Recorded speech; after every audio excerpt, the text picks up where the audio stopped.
Ayo WhatsApp Arif dan sahabat sinema, sebelum lanjut nontonin rekomendasi film khas sinema seru. Nah, gue mau ngasih tahu nih, gue sedang berada di Epicentrum 21 Jakarta. Dan seperti biasa kalau gue hadir di Epicentrum itu pasti ada peluncuran film terbaru. Film yang satu ini ditulis dan disutradari oleh Joko Anwar, sutradara terbaik Indonesia. Nah, seperti apa keseruan dari jalannya acara satu ini? Langsung saja yuk kita simak ke dalam bagaimana konferensi pers film Pengepungan di Bukit Duri.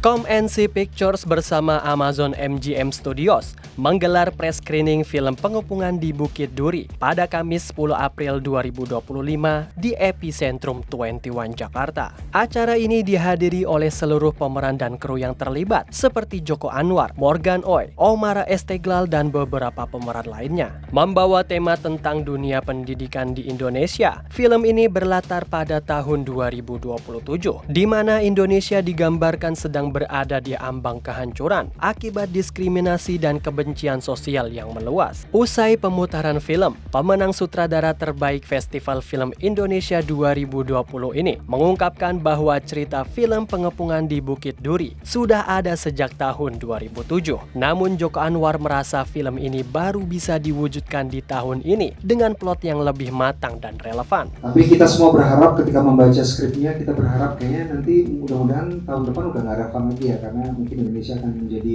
sebuah negara yang damai, terus mau membicarakan hal-hal yang sulit seperti trauma. Tapi setelah kita menunggu setahun, 2 tahun, 3 tahun, 5 tahun, 10 tahun, 17 tahun, ternyata masih tetap kita memiliki kegelisahan yang sama sehingga kita memutuskan untuk membuat film ini menjadi kenyataan. Dengan menampilkan visual dan cerita yang memukau, film ini diharapkan bisa membuat sahabat sinema bertanya-tanya tentang negeri ini. Apakah negeri ini sedang tidak baik-baik saja? Menjadi pemeran utama dalam film yang menampilkan kekerasan di dunia pendidikan, Morgan Oey menceritakan keresahannya yang melatar belakangi keterlibatannya dalam film ini. Tapi karena ada 1 dan 2 hal kejadian di masa lampau, efeknya tuh benar-benar generasional gitu. Even yang saya besar di kota seperti kota Singkawang yang toleransinya tinggi, itu aja masih kena dampak trauma gitu, karena itu memang itu tadi bersifat generasional. Dan kedua, untuk budaya kekerasan yang menurut saya memang dari dulu, dari zaman saya sekolah, mungkin saya SMA itu 17-18 tahun yang lalu gitu, jadi dan itu masih relate dan masih relevan sampai sekarang. Tidak hanya itu, sebagai orang yang familiar dengan dunia pendidikan, Hana Pitrasata mengungkapkan kesannya dalam memerankan karakter Diana. Karena seperti yang kita tahu, kadang guru itu menjadi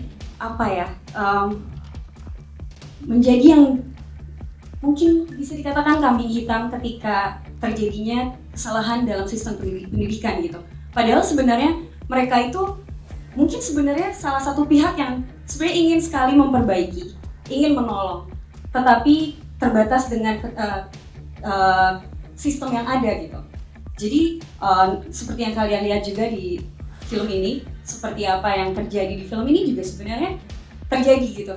Film Pengepungan di Bukit Duri adalah produksi bersama studio Hollywood, Amazon MGM Studios, dan COMNC Pictures. Hal tersebut menjadi kolaborasi pertama antara rumah produksi Indonesia dengan studio legendaris Hollywood. Oke sahabat sinema, tadi kita sudah melihat langsung bagaimana jalannya press screening film Pengepungan di Bukit Duri. Jujur setelah menonton filmnya, gua terpukau dengan jalan ceritanya dan visual yang memukau dan emosi yang disampaikan dalam filmnya. Film ini tentunya cocok buat sahabat sinema pecinta action yang kritis terhadap negeri ini. Nah, bagi sahabat sinema yang penasaran dengan filmnya, film ini bisa Anda saksikan mulai 17 April 2025 di bioskop kesayangan Anda. Dari Jakarta, saya Azhar dan juru kamera Yazid, kembali ke studio.